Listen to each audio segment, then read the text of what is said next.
Thank you all for coming tonight. I think most of you know Gil, which is why you're all here. But just in case, Gil Harel is a musicologist and music theorist whose interests include styles ranging from classical repertoire to jazz and popular music, as well as opera, medieval, and Renaissance. Previously, he served on the faculty at Baruch College, where he was awarded the prestigious Presidential Excellence Award for Distinguished Teaching, as well as the Southwestern University of Finance and Economics in Chengdu, China. Currently, he's teaching at Naugatuck Valley Community College, where he was recently presented with a coveted Merit Award for exemplary service to the college. At Naugatuck Valley Community College, he conducts the college chorale, teaches music history and theory, and serves as musical director of theater productions. And as you know, all of the programs here at Darien Library are underwritten by the Friends of Darien Library. So thank you all. Welcome, everybody. Good evening, or perhaps should I say, welcome back. Yes, and I think that deserves a round of applause. I want to thank Darien Library, the Friends of the Darien Library, for once again sponsoring this series. And let me just start out by saying that 4 lectures on Beethoven is good. 40 lectures would be better. But since we have time for 4 lectures, what I've tried to do, the way I've arranged this sequence of lectures, is to present a narrative which is going to introduce us to Beethoven's music in a way that perhaps we were not yet acquainted. Some of you, for example, will be familiar with staples of the canon, pieces like the Fifth Symphony, pieces like the Moonlight Sonata, which we'll talk about at the end of the program today, and of course, the Ninth Symphony, which features the setting of Friedrich Schiller's famous poem at the end, An die Freude, or in English we call it Ode to Joy, which, by the way, in a recent Beethoven biography by a musicologist, a colleague of mine up in Massachusetts named Jan Swafford, Swafford suggests that of the people living on the planet Earth, perhaps as many as 50% of them would recognize the main theme from Beethoven's Ninth Symphony finale, the Freude schöner Götterfunken, Freude schöner Götterfunken. Right, we'll get to that one. That's week 4. That'll be August 1st. Let me suggest that if you're capable of writing a melody that somehow makes its way not only to the ears of posterity, but to half of the globe, you've done something right as a composer. You've got a pretty good edge as a composer. I can even share a quick anecdote. When I was teaching in China at a visiting professorship in the city of Chengdu, my students had never been to the States, had never studied Western music, but they all recognized, they didn't recognize Bach, they didn't recognize Haydn or Brahms, maybe some Mozart, and some Beethoven as well. And of course, when we talked about the Ninth Symphony, they all knew it. And they began to sing along. They had their own sort of Mandarin lyrics that they, and many of them, it surprised me to find out, thought that this was originally a Chinese melody. But I think that it testifies, A, to the universality of Beethoven's appeal, and B, it testifies to the universality of the music's appeal, but it also testifies, I think, to something which will come up quite a bit at the end of this lecture series, when we talk about the idea of appropriating Beethoven, claiming Beethoven.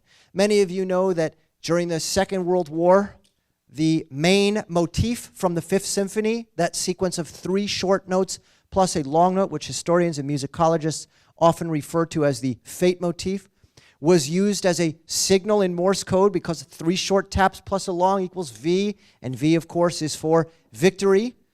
But then again, wasn't this Beethoven guy German? Didn't he grow up in the city of Bonn in West Germany? Didn't he move to the city of Vienna in his early 20s? What are the Allies doing using a Beethoven tune as a sort of code? So we're going to talk about how Beethoven's legacy has endured and how people over the years have either claimed or appropriated, or I think in some cases we might even say misappropriated Beethoven's music.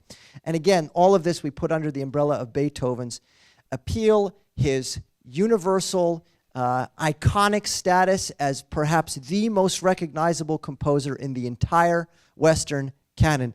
I would suggest that Mozart is a close second in that respect. Speaking of Mozart, well, it's been, about 6 months since we discussed him. Let's say a few things about Mozart and Beethoven, and this will help contextualize a little bit about Beethoven's youth.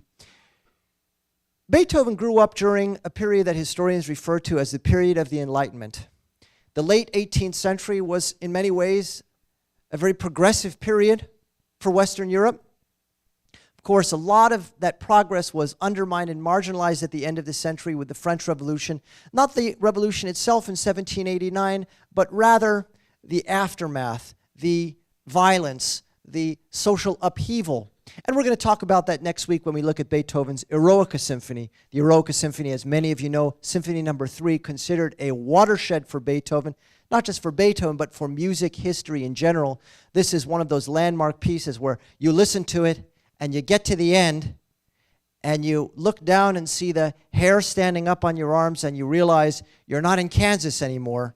That's the kind of piece the Eroica Symphony is. And as such, we'll talk about it next week, but I'll just say for now, many of you know, and for those who don't, that symphony was originally called the Bonaparte Symphony, dedicated to Napoleon, whom Beethoven admired very much, worshipped, you might even say, in the 1790s.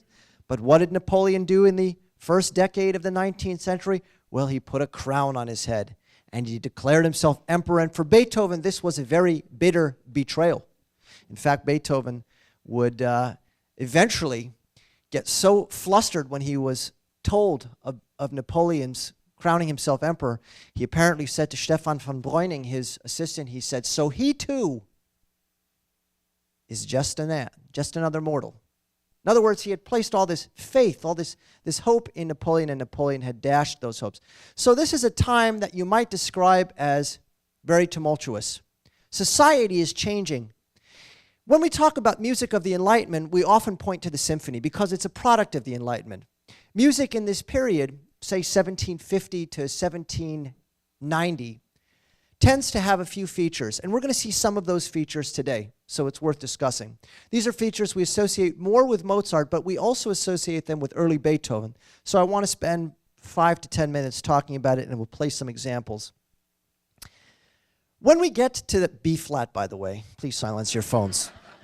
When we talk about music in the Enlightenment period, we're talking about music which, by and large, is simpler than the music that precedes it. The music of the Baroque period is complex, it's intricate, it's filled with imitative patterns. A style that we call the fugue would be a great example of Baroque music. And when we get to the 1750s, 60s, 70s, musicians have sort of had it with that period. In fact, if you read the scholarship, you actually discover that even by the 1730s, Baroque music was really out of fashion, even though history textbooks will draw the line at 1750. There was a musicologist in Britain by the name of Dr. Charles Burney. And Dr. Charles Burney was asked in the 1770s, "Professor Burney, what's the purpose of music? What's it here for?"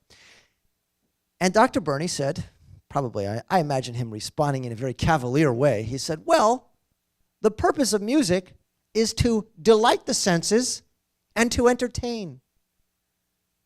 Wait a second. Delight the senses, entertain, you mean some sort of fluffy background music? Is that what we're talking about here? That sounds like a description of Kenny G. That doesn't sound like a description of Mozart. Delight the ears and provide a nice diversion from worldly woe? Well, yes, in the 1770s, they were, remember, this is the Enlightenment period, they're getting away from that sort of dogma of the Baroque period. Bach, for example, who I think would have probably puked if he had heard Dr. Burney's response, wrote music for the church. Even much of his instrumental music is somehow connected to the church. See, for example, his wonderful and woefully misnamed collection known as the Orgelbüchlein, which means sort of the little book of organ pieces, which is a towering encyclopedia of just about everything you can do with chorale melodies and setting them in a thick polyphonic texture on the organ. Bach's music is connected to the idea of glorification. It's about devotion, you see?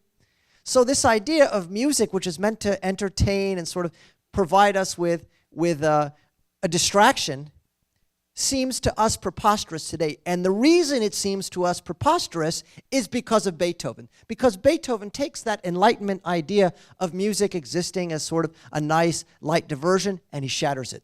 And we're going to see today, in a span of 2 or 3 years, how almost like a switch goes off in music history between, say, 1795 and 1800, or even 1798. And all of a sudden, to use that phrase I used earlier, we're not in Kansas anymore. So Beethoven single-handedly emerges from the Enlightenment period, and much of his early works are reflective of this, and we'll see that today. But I think it's also important to say that a lot of Beethoven's music, and we're going to also witness this as the counterpoint to this narrative, is that much of Beethoven's music I would describe as anti-Enlightenment. It's not guided by reason. It's not dictated by logical sequences of harmonies which are almost circumscribed in a way. It's not. It almost seems like Beethoven, through flouting the rules, is embracing a style of music which is guided not by convention, but by impulse, but by instinct, by intuition, by emotion, by passion. And when you move from one to the other, you leave the classical period and you enter the period that we associate with sort of the second half of Beethoven's life, really. And we're going to even see flickers of it today in this early part of his life when he's still in his 20s, when he's in his late 20s, a period that historians refer to as the Romantic era. So that's going to be our narrative for this week. How does Beethoven take us from the classical period and into the Romantic period? To answer that question, we need to listen to some music. So let's go ahead and move over to the piano here. When we talk about the Enlightenment period and we think about what it means for music to be sort of a light diversion, to fulfill Dr. Burney's criteria, his definition, we think of Mozart, because Mozart's music, by and large, not always, there are some exceptions, the Requiem, parts of Don Giovanni, the D minor piano concerto, number 20. There are moments in Mozart where he seems to be anticipating Beethoven's style. Of course, Beethoven himself was intimately acquainted with Mozart, and it's not a surprise to us that Beethoven embraced Mozart's style wholeheartedly when it came to those pieces that anticipate. For example, Beethoven's favorite of Mozart's piano concerti was number 20. Why number 20? I would suggest because number 20 is one of the only ones in a minor key. It tends to be the case that Beethoven's most iconic works are in minor keys. The Fifth Symphony starts in minor, of course. The Ninth Symphony starts in minor. The Pathétique Sonata, which we'll discuss today, C minor. The Moonlight Sonata, C sharp minor. The Appassionata Sonata, F minor. The Tempest Sonata, D minor. Minor, minor, minor. What's going on with this minor stuff? How does it really play into the sound? Can anybody detect that? That's a question that I sometimes am asked. Well, I've never taken piano lessons, so how can I be expected to hear it? Let me suggest that you don't need to take piano lessons. Everybody will be sensitive to the polarity, that dichotomy between major and minor keys. Some of you have probably heard demonstration on this before. Take a typical Mozart sonata.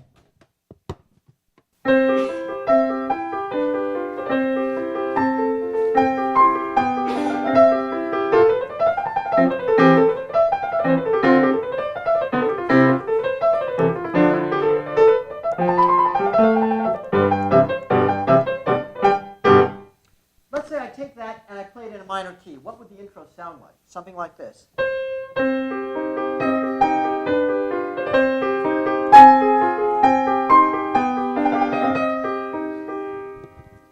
It's a different piece. It sounds so different. Take another Mozart sonata, his theme and variations in A major, K331.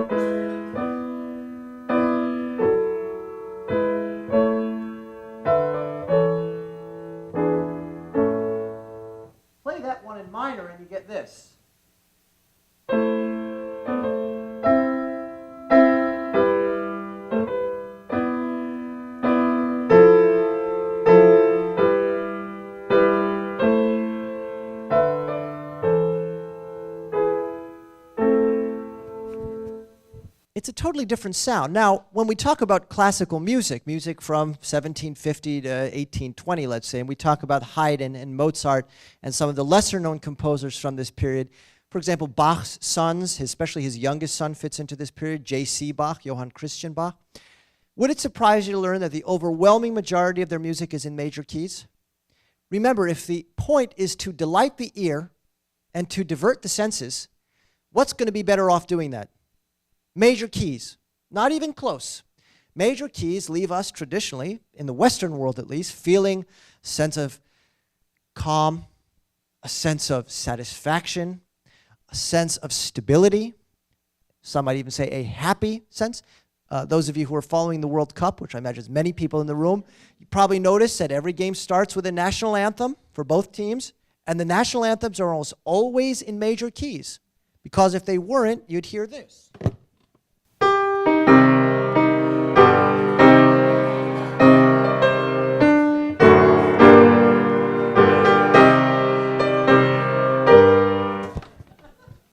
Wait a second.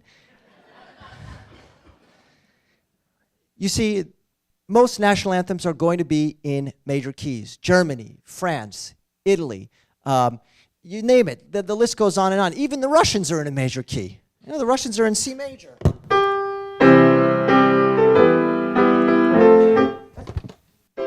C major. The exception, by the way, is the Israeli national anthem, which some of you, those of you who know it, know that it has a sort of gloomy sound, at least until you look at the words and realize the words are actually all about hope, but the sound.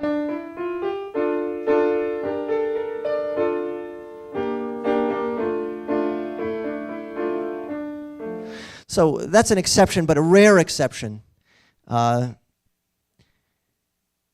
Minor keys, conversely, often leave us feeling how? Well, we said, minor keys sometimes fill us with a gloomy sensation. They can sometimes leave us feeling somewhat uncomfortable or otherwise confused. You don't have that same satisfying sense of resolution, perhaps, to some listeners. Sometimes it can be used to sound spooky. A composer might explore that option, that avenue for minor keys. When I was a kid growing up in Queens, one of the most present sounds of the summer was this one.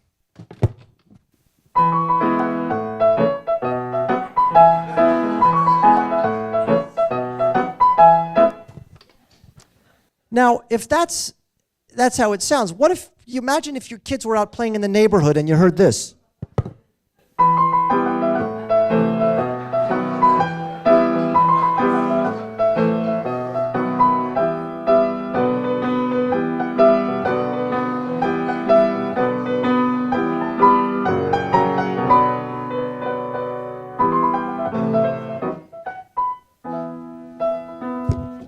Terrifying.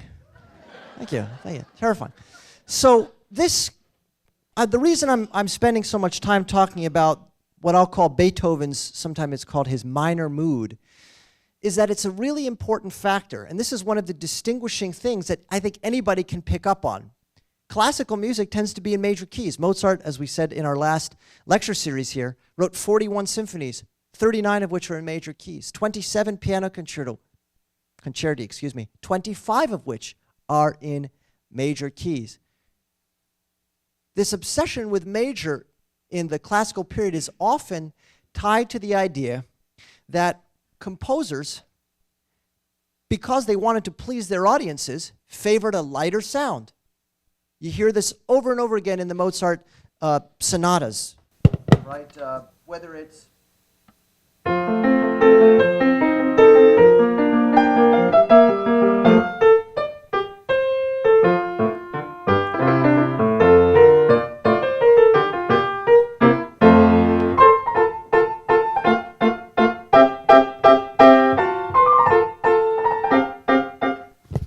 just has this sort of lighter sound.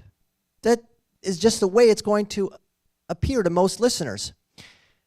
When we get to Beethoven, however, it's going to change. And so I want to direct your attention to a sonata that was published when Beethoven was about 27 years old.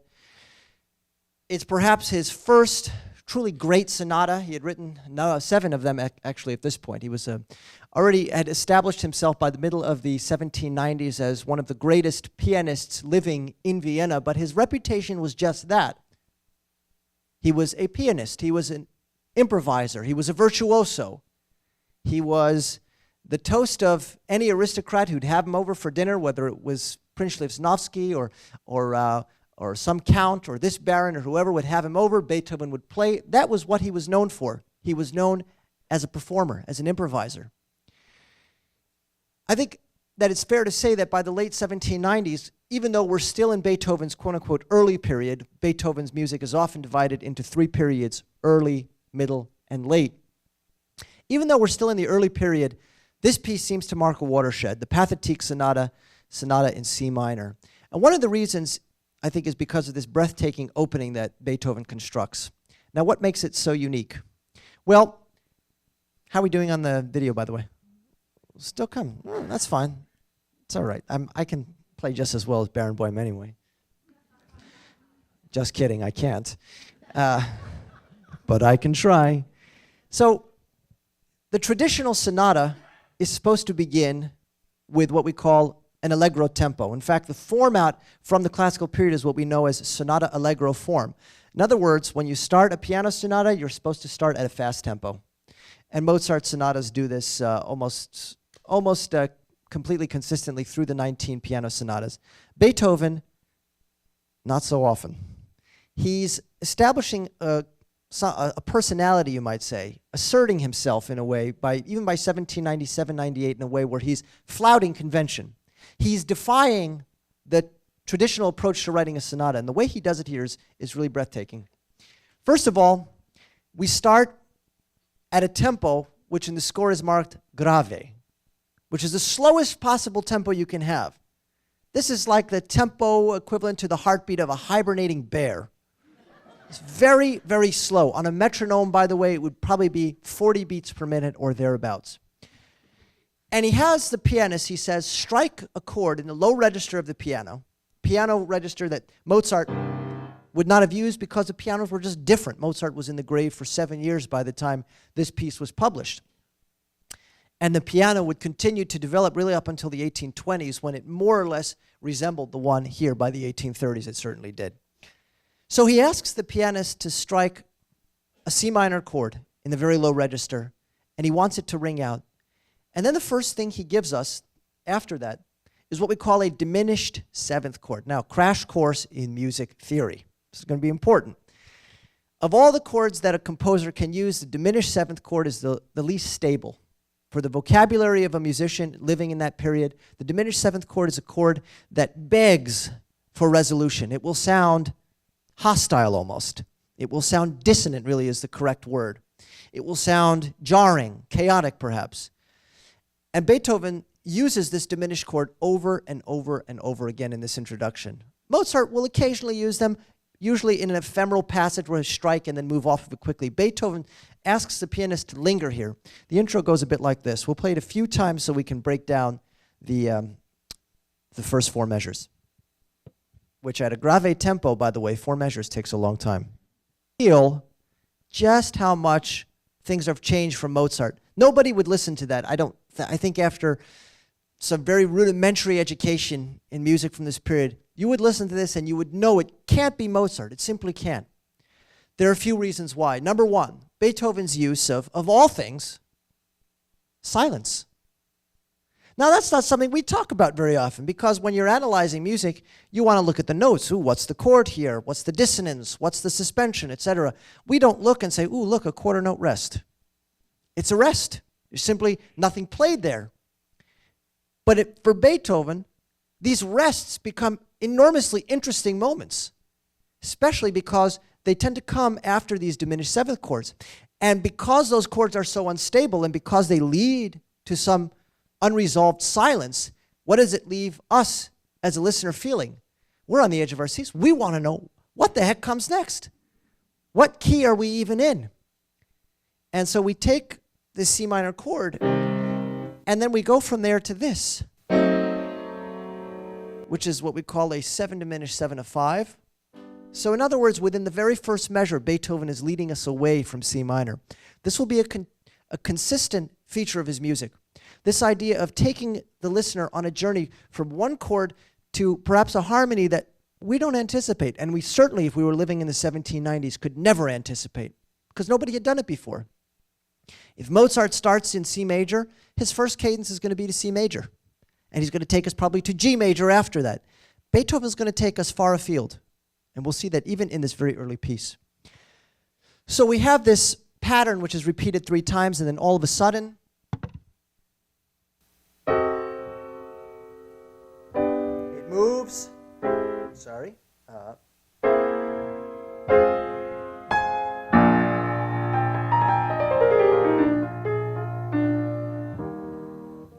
And we begin to move.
So what's the effect of this transition? Well, first of all, even though it's only a page in the score, this opening actually takes about 1.5 minutes to get through.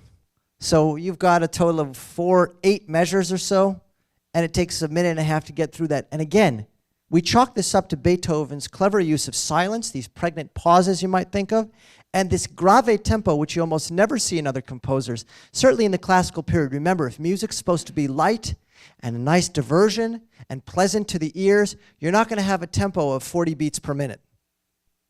You just won't, because it's too slow. It's not going to grab the audience's attention. Beethoven is almost throwing out a challenge to the audience here. He's saying, well, do you want to know what comes next? I mean, it's very bold to use silence that way. But when we get, especially to the end of this, when it wraps up, and we get all of these what we call accented dissonances. So, for example, the melody, I'll just play it on its own. When it gets going, and then the next measure, and now moving chromatically, meaning, do you hear how it moves up through every one of the half steps, the smallest intervals on the piano? Chromatic melodies are by nature very hard to harmonize, because once you start using notes that are far into the key, you're going to weaken the sense of key. Beethoven solves this issue by simply slamming those dissonances right on the strong beats. He doesn't care that they're dissonant. He doesn't care that they rock the ear, that they sound jarring. He's not worried about that. What we get is something like this. Hear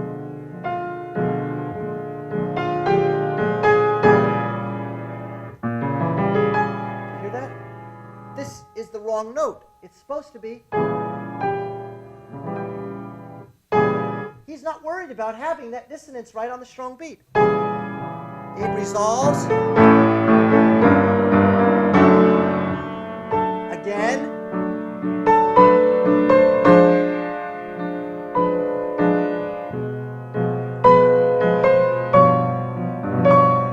You hear that? It almost sounds like the chord from Tristan and Isolde. This is,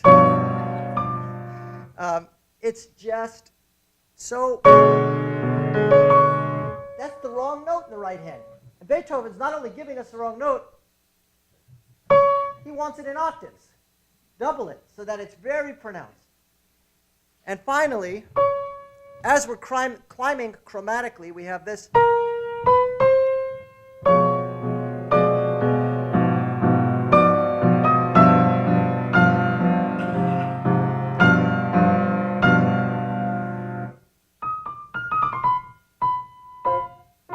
Sorry, that should be this. A whole beat and a half of rest. An eternity.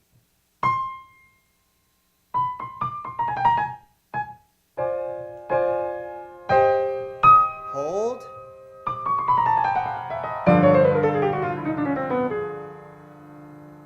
Fermata, which means stop. And then we're into this madness of the main theme. Now, I talked a little bit about Beethoven taking us far afield, and he does. I won't spend too much time talking about it, but if you listen closely to the second theme, the first theme climbs up right.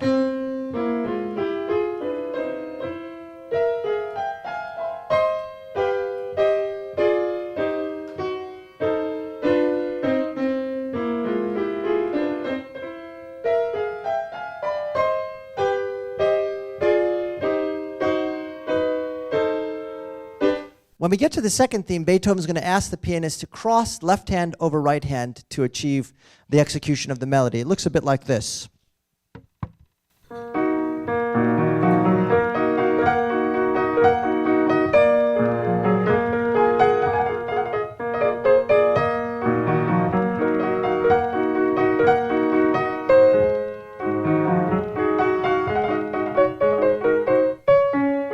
Like that. So he's taken us from C minor to this chord, E flat minor. Totally unusual relationship there. And again, we see this in a guy who's not yet 30 years old. He's already completely trampling on the established tonal conventions. That part, I will admit, is a bit arcane, and it requires some practice hearing those relationships. But I think what does pop out to any listener is the way he's able to build the intensity of this opening section, the way he's able to use chromaticism and silence and diminished seventh chords to establish a musical paradigm completely unusual, and I would suggest completely unprecedented. I now want to talk about the second movement because I don't think we have the media is not working. No problem. No media, no problem. We have a piano. What more do we need? What's really remarkable about this second movement is what Beethoven decides to, how he chooses to weave a really unusual texture between the right and left hand. Traditionally, left hand is reserved for playing harmony, and right hand is usually given the melody. Well, as we've seen in this second theme, sometimes the left hand is now playing the melody. We're crossing over. Sometimes the right hand's in the bass register. What he does in the second movement is he takes us out of this chaotic and frenetic world of C minor, out of this fast driving tempo, this what the Germans actually have a name for this, which translates roughly to rumbling bass. It's this idea of doing all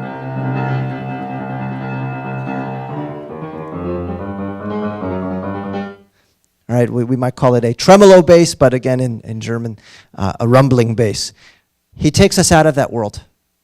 He's going to sort of wash us clean from all of that tumult, all of the chaos, all of that heaviness of the C minor sound, and he's going to present us with something that is perhaps the musical antithesis. In fact, he marks it in the score adagio cantabile. Cantabile, of course, suggests singing. Wait a second. This isn't a lead, is it? You know, German lieder, songs. Is there an actual singer here? No. I'm confused. Why is he asking the pianist to play this cantabile if it's a solo piano piece? How can you play a piano singing? Well, cantabile in this case suggests the tone he's looking for. He wants the piano to achieve a singing tone. So he's asking quite a bit from the pianist. Now he further muddies the waters by asking you not to simply play left hand, right hand with their traditional designations of chord and melody, as you find, for example, in Mozart. In Mozart, if you look at the left hand of the many piano sonatas, secret, they're actually quite boring. The left-hand parts are usually not very interesting. Usually with Mozart, you're doing something like this.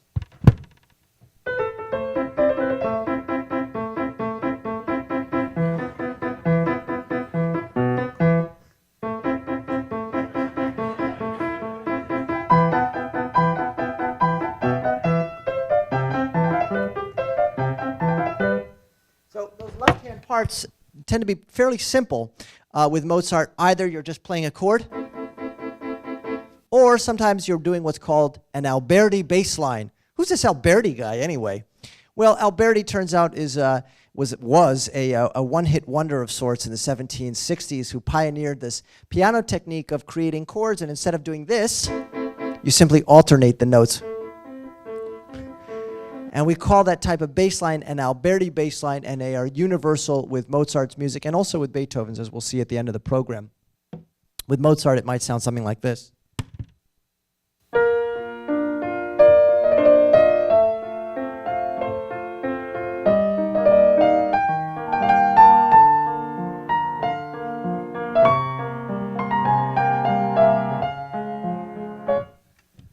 So you're just playing back and forth on the chords. Beethoven's asking you here to play bass notes with the left hand and to fill in the harmony with the right hand while keeping the melody going with 4 and 5, which would be your ring finger and your pinky. Not an easy task if you think about it. What makes it really interesting, I think, is his choice of harmonic inversion. And I'm going to, again, suggest that this is an important part of this developing Romantic style. We've already talked about how Beethoven, I think it's fair to say, is not afraid of dissonance. Some people are afraid of dissonance. Beethoven's not. He's embracing the dissonances.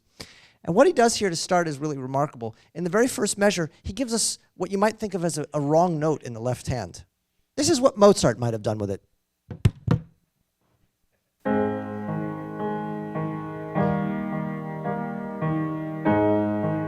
Here's what Beethoven does with it. See if you can hear the difference.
So what was the reaction from the Viennese public to this kind of music? Well, would it surprise you to learn that among the many adjectives used to describe this piece, dangerous was listed among them? What's dangerous about this music? Well, you have to take yourself back to the late 1790s and imagine a musical culture which had been shaped and conditioned by the music of Haydn, by the music of Mozart, and by lesser-known composers who, frankly, are footnotes in history, but are worth talking about in this case, I think. People like Wagenseil and Stamitz, Sammartini, the early symphonists. If music for 40 years has been all about light entertainment, you know, this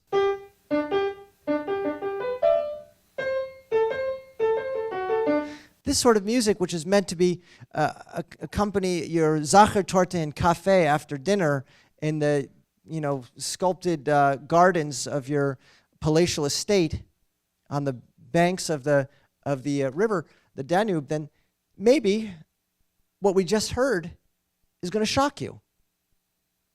For us, in the 21st century, we've heard it all.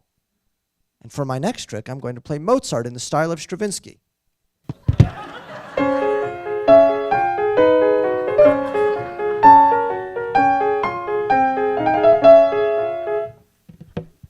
Thank you.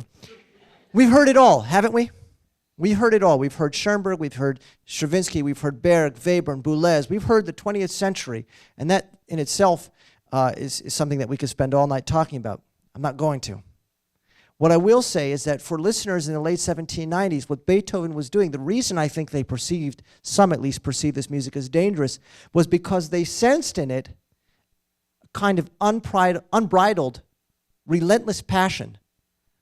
Music guided, as we said earlier, not by form and convention and traditional dictates of harmony, but music which is guided by impulse, which is created by a composer who's not interested in selling manuscripts to publishers. He was, but that wasn't a primary interest of his, as we'll see next week. Who's not interested in selling out the house. Of course, he was, like anybody, but again, not a primary interest.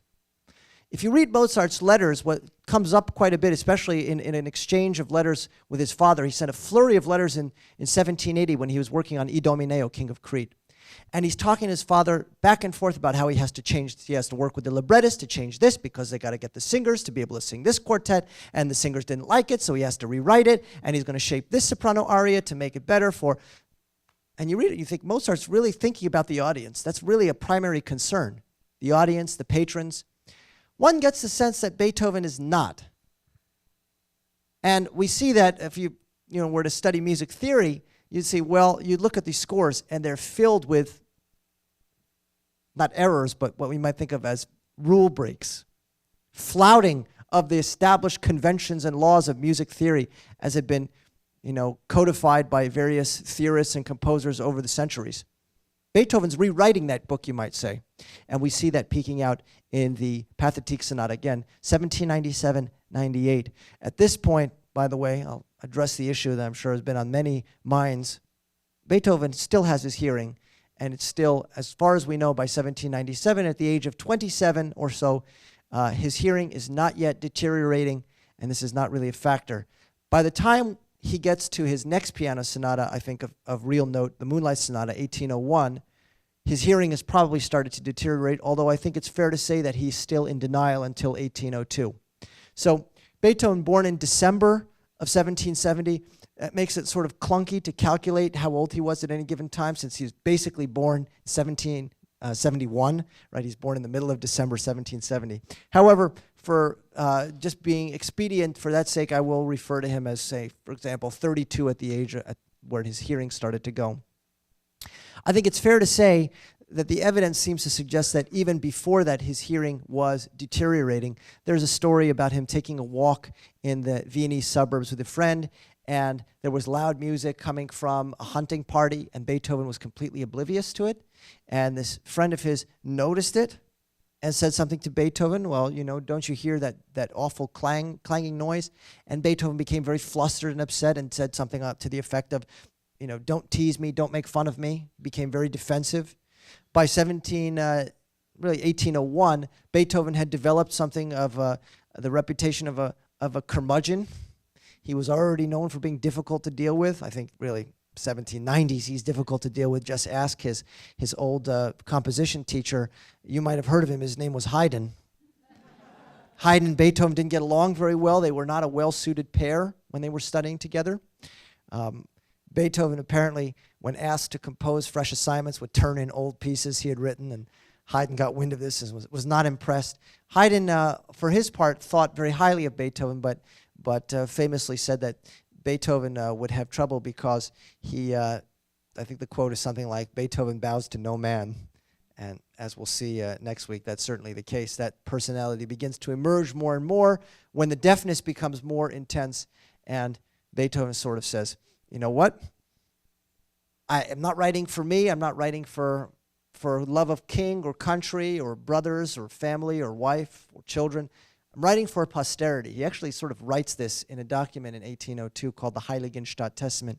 We'll talk about it next week. Right now, I want to wrap up our program tonight by talking about this Sonata Opus 27, number 2, better known to most folks as the Moonlight Sonata. So Beethoven is going deaf, I think it's fair to say, when he writes this piece. And again, if you were to ask what are the hallmarks, what are the features of this piece that make it so famous, I would suggest once again it's this sense of unbridled, relentless passion, this sense of emotion pouring forth, whether you hear it as a funeral dirge or whether you hear it as a steady march of intensity and determination, that's going to be up to you. That's the wonderful thing about music. It is, as Arthur Schopenhauer famously wrote in a document, a treatise known as Die Welt als Wille und Vorstellung, the world as will and representation. Schopenhauer says music is the greatest of all the arts. Well, thank you, Mr. Schopenhauer, I agree with you. Why? What's his justification? He says music is the greatest because it's the most abstract. In other words, in the 1850s, if you look at a painting, you know what it is. It's a mountaintop, it's a graveyard, it's a church. You listen to a symphony, what are you supposed to think? You listen to a piano sonata, what are you supposed to think? I think this is something that we can really appreciate when we listen to the Moonlight Sonata. For his part, Beethoven came to, I think, resent the success of the Moonlight Sonata when, by the 18 teens, it was a bestseller, you might say. And his publisher said something to him. Artaria said, you know, the Moonlight Sonata is selling like hotcakes. And Beethoven said something like, don't those idiots know I've written better stuff than that? Talking about the music consumers in Vienna. Sometimes composers are victims of their own success, and I think that remains true through the ages. Billy Joel famously, for example, has said similar things about the song Piano Man. And if you know Billy Joel's catalog, you know that there are a lot better songs than Piano Man. Piano Man is fairly static in its harmonic progression. What was Beethoven alluding to when he criticized his own piece, the Moonlight Sonata? I don't think he was criticizing the Moonlight Sonata so much as lamenting the fact that sonatas which are just as good, if not better, whatever that means, were not as well known, not as well appreciated. I think the best thing for us to do in the time remaining is to talk about what makes the Moonlight Sonata so special. And because we have limited time, I'll move through this quickly and then we'll open it up for questions. So probably the most salient and iconic aspect of the Moonlight Sonata as a whole, besides its name, is this sound effect that Beethoven achieves in this opening movement. And it's clear, as I said earlier, when you listen to it, you simply know it cannot be Mozart. Because Mozart, avoids minor keys. Once again, we get a minor key. And because the sense of harmony, the sense of dissonance is so unprecedented. And I think that will be apparent. Not only is there harmonic dissonance, but there's also something a little bit weirder, which I would describe as a kind of rhythmic dissonance. Namely, that Beethoven once again asks the pianist to do something unusual with the right hand, to play this consistent triplet rhythm.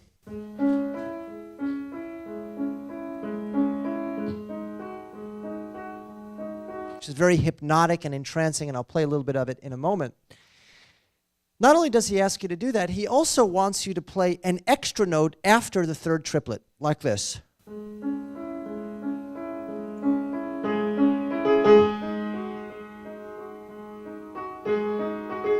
hear that bum, bum, ba, ba, bum, that 16th note which comes after the triplet. Many young pianists, when they start playing this, they sort of learn it in a very clunky way. And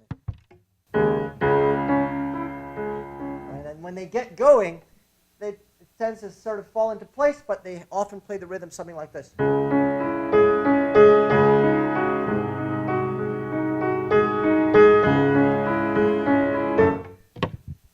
That's not what he wrote. Sorry, kids. It's not. But this is a piece that I think plenty of people gravitate towards because it does fit nicely under the fingers. There is something about it that's very satisfying and very accessible. I'm going to highlight a couple of passages, and then we'll wrap up. The name Moonlight Sonata did not come from Beethoven. Beethoven probably simply thought of it as sonata in C-sharp minor. It was dedicated to a piano pupil of his, the Countess Giulietta Guicciardi, who was a great love of his at this point in his life. Of course, it was not fated to end in marriage because Beethoven was Ludwig van Beethoven, not von Beethoven. Von, V-O-N, would imply an aristocratic bearing. It would mean that Beethoven came from a wealthy and powerful family and owned land. He did not. Van simply betrayed his Dutch heritage. His grandfather, also named Ludwig van Beethoven, had been a famous Kapellmeister in Bonn, and his father had come over from the Netherlands.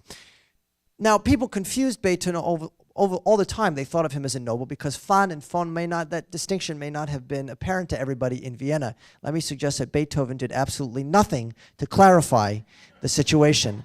He was very pleased to be mistaken for a nobleman. When we start the Moonlight Sonata, we begin with this triplet passage marked as a pianissimo. I'm going to play it with the left-hand pedal down. This is the soft pedal, so.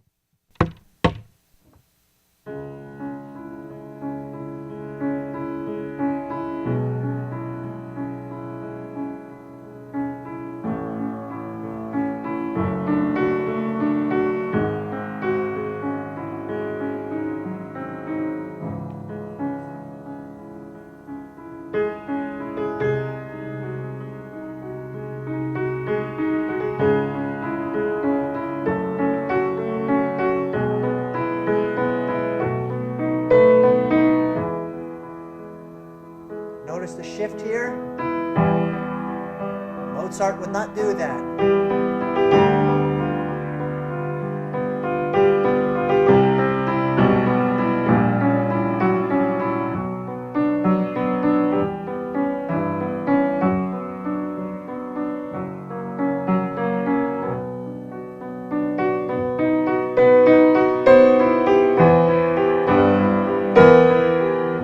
Notice the dissonance here.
About 2/3 of the way through the movement. That section I just played is famous for what is sometimes referred to as a dominant pedal, which creates tremendous dissonance, tremendous intensity. Notice how long this tone lingers in the bass. It's there forever and ever, it seems. He gives it to us at the top of the page. He starts with this. 。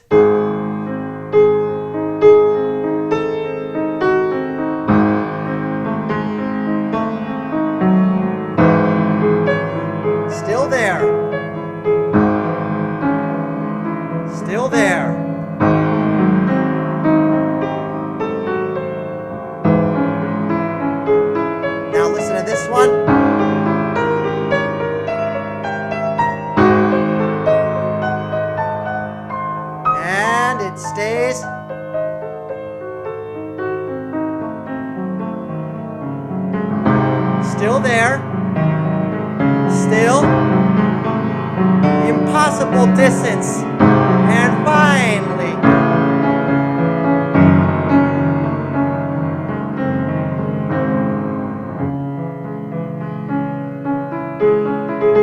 And he takes us back. Now I'm playing it a little bit fast because obviously we're a little out of time.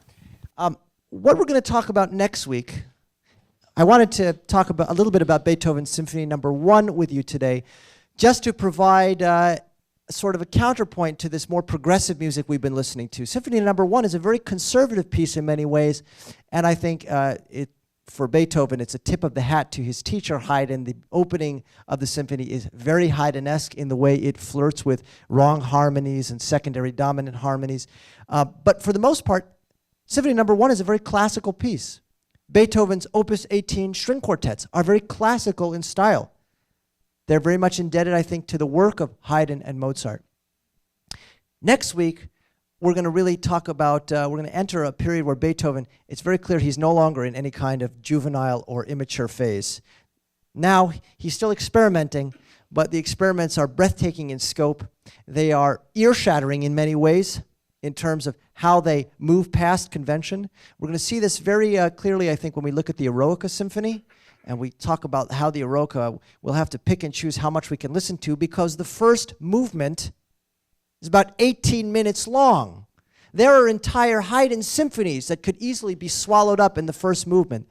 The slow movement of the Eroica with that funeral march, which some of you may know was played at JFK's funeral and has been used for other state funerals, seems to achieve a level of unprecedented pathos and tragedy, something that I think we'll see inspiring the Romantic composers with names like Chopin. If you listen to Chopin's Funeral March from the B-flat minor sonata, he's clearly thinking about Beethoven's Eroica. We'll look at more piano music. We'll look at one of my favorite piano sonatas, the Waldstein Sonata. And next week, I'll let someone else do the playing, hopefully. We'll look at the Waldstein. Perhaps we'll look at the Appassionata Sonata. And we'll talk about the remarkable document known as the Heiligenstadt Testament, where Beethoven concedes to the world, admits for the first time in a public document that he is deaf, that he has thought about killing himself, that he doesn't want to socialize or fraternize with anybody, and that the one reason that he's chosen not just to pursue music, but to remain in this world, to not take his own life. And he uses a very famous phrase here: there's still music in me that needs to be written down. This idea that he's not writing music for a profession, for a vocation, for money to pay the bills. He's writing music because it's his destiny to do so. And that is perhaps the most earth-shattering thing of this entire period around the turn of the century. So we'll talk about that. We'll listen to some more great music. I will see everybody next Wednesday evening. And we'll have time for questions, I promise.